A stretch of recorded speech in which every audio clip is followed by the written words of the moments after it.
So we're here at Yuneec UK's Test Flight Centre in Romford to check out the brand new H520.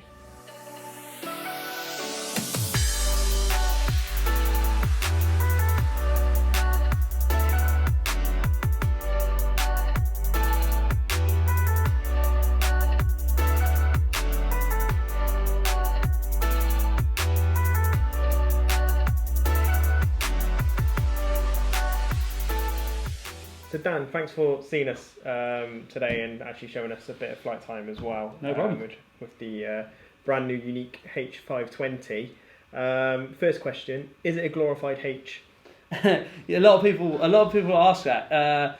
The similarities are the well, it's not a similarity. They're exactly the same. Is the shell, the outer shell of the body. Apart from that, there's no difference. No similarities whatsoever. We use the same mechanism for our retracts, the same legs, but apart from that there is absolutely no difference at all. We're using a different flight controller, we're using different operating software, we're using a different IMU, different ESCs, different motors, different arm lengths. Obviously the Typhoon H was a 480 size, this is a 520 size.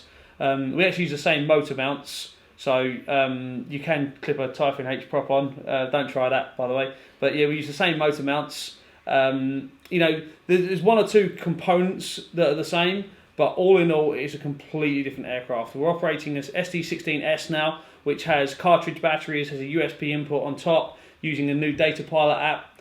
And like I say, it is totally different. New batteries, we're now using a 4-cell high voltage battery, increased flight time. The props have a completely different pitch on them. They're slightly larger, meaning that we can run them at a little bit lower amperage, so we get a completely different feel.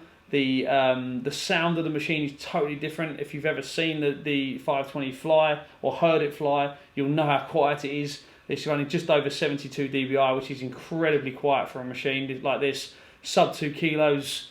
But I think the thing to get across to everybody is that it is a completely new machine. It looks very similar, but there is nothing. Once you open it up, there's nothing the same. Right. Okay.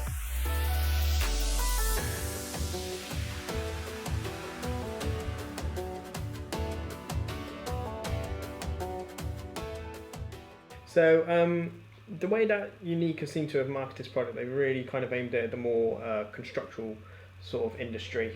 So like search and rescue teams, obviously brilliant sort of machine for that, for some of the features that are in there. But obviously coming from our background, a photographic and videographic background, what can people expect? So what's the main reason why people should move from the Typhoon H to the H520 for a photographic or videographic background? The long and short of it is this machine will do anything you need it to do. So the release of the 520 is going to come with a mapping software with your waypoints that we'll show you guys later on. But the flyability of the aircraft is very, very easy. We've actually thrown in a mix on the flight controller, so you can fly the machine on 2 stick movements. You give it a forward input and you can fly it on the yaw stick, which means that the machine will roll for you. So we've made it incredibly easy to fly. You have obviously the rate switch, which is the tortoise hair mode on the side, making it incredibly easy to fly. And coupled with the quick swap cameras that we offer the E90, the E50, the Seago ET, all these new cameras that are coming out, meaning that you can use the machine for anything. So photo and the video industry, will look mainly at the E90 camera, and it's going to give you a fantastic quality camera. And then if you are, well, do you know what, I'm going to do some video work, but actually I want to get into some survey work, I might plug on the E50. It's going to give me that 50mm lens, that a lot more zoomed in appeal, zoomed in look, so you can sit off quite a long way, but you can still get the stuff you need in shot. And then there's obviously our introductory thermal camera, the Seago ET. Very low cost thermal, incorporates daylight sensor and a thermal sensor, so flirt sensor and daylight. Can overlap the sensors, run on picture in picture. So and those 3 cameras will kind of cover all of your bases in terms of what people need. So we offer the 3 different packages, and they're obviously priced accordingly. I believe the E50 in the UK starts around about £2,300, and then you go to the E90 is about 25, and then the Seago ET is somewhere in the 3s. I'm not quite sure. I'm not quite sure on the prices. But yeah, so they're the 3 packages we offer.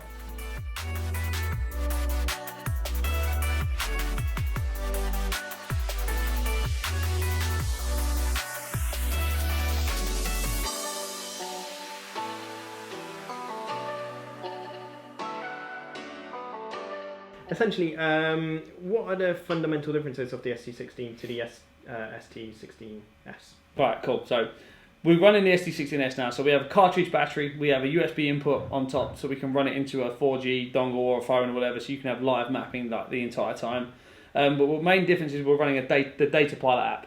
So the Data Pilot app is kind of what you're seeing in front, and we also have another app called the Yuneec Updater app, which is going to allow people to update their machine, their ST16, everything OTA, which is on the air. So you just go into the app, it will check the firmware, download the new one from the server, and update yourself. So, which is really, really nice. So the primarily it's still an Android tablet. You can do your emails, your internet. You've still got your 3.5mm headphone jack that you can use your music, and you can still use it for as an Android tablet. But it is now running the Data Pilot app, which is what is controlling the H520. It's a completely decluttered app. It gives you everything down to all of your flight information, your global position, ground speed, all that sort of stuff. But it also gives you your vertical and horizontal dilution and precision on your GPS. So it tells you how accurate your GPS is. Right. So it is much more commercially aimed much more at commercial application. But it's still everyone can use it. It's not like this machine has been developed for these people. It's not like that at all. The interchangeability on the cameras is allowing it to be used across all industries. And we have taken the ST16S, decluttered it, and made it and simplified it, and added some really, really cool features, so that people like blue light services, search and rescue, like you mentioned, agriculture.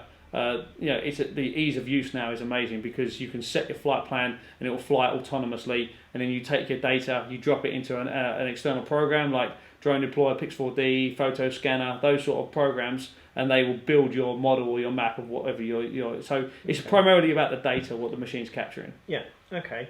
So you were talking about mapping your flights. Yeah. And stuff like that.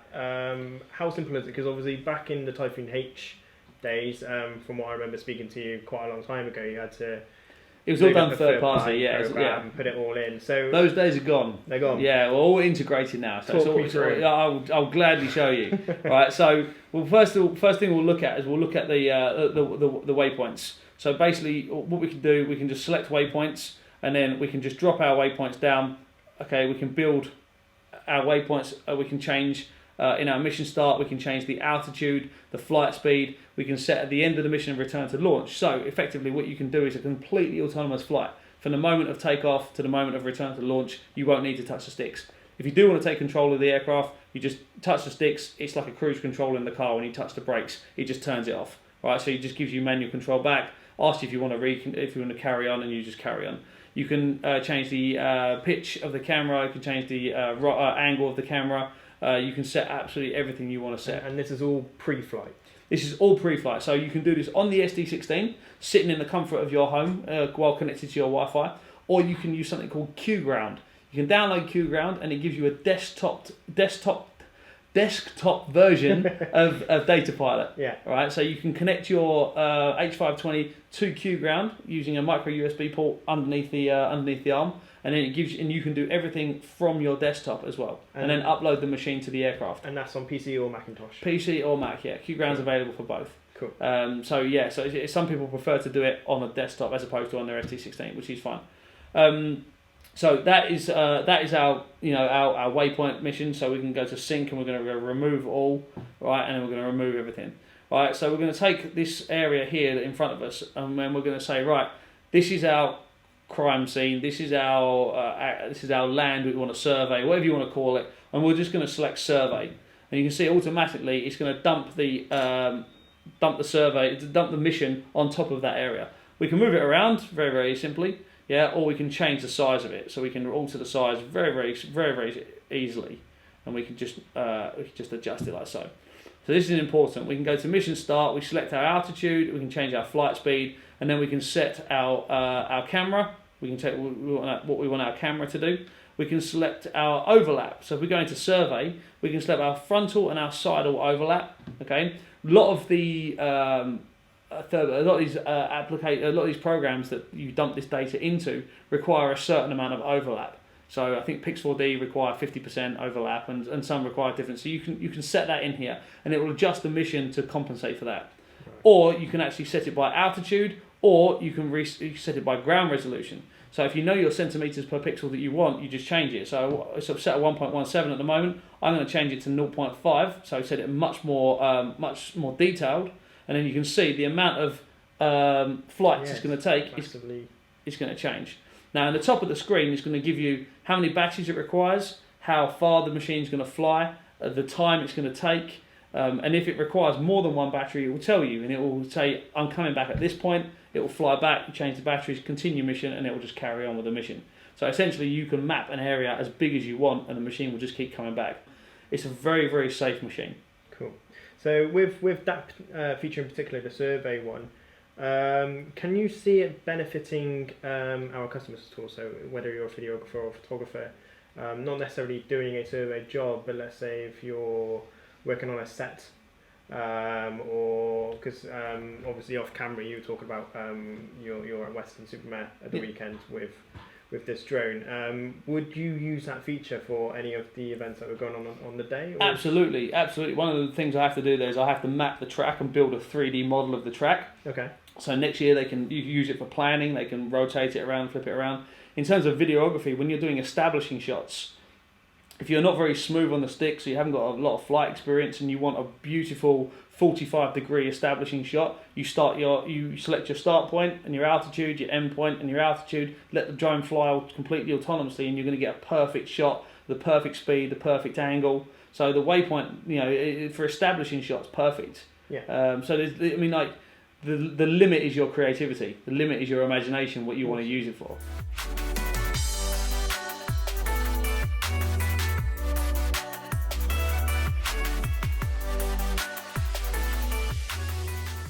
Any other features you would like to touch on? There's tap to fly. So you tap on screen where you want the drone to move to, and it will move to that location. It will stay at the altitude you set though. So if you say tap to fly and you're 6 foot off the ground and there's a tree line in the way, it's you need to be aware of things like that. Okay. Obviously, sonar anti-collision on the front. We have the sonar sensors on the front, and what you're seeing at the moment is the machine in its raw form. All right, so this is how we've released it. There is an update coming very, very soon that's going to add tons of features to this machine, and I know the guys down in the factory have got tons of things that they want to put in place. So this machine's only going to get better and better, right? Excellent. Which is really, really exciting. Excellent. I don't know where it's just literally popped into my head, but will there be almost like an SDK?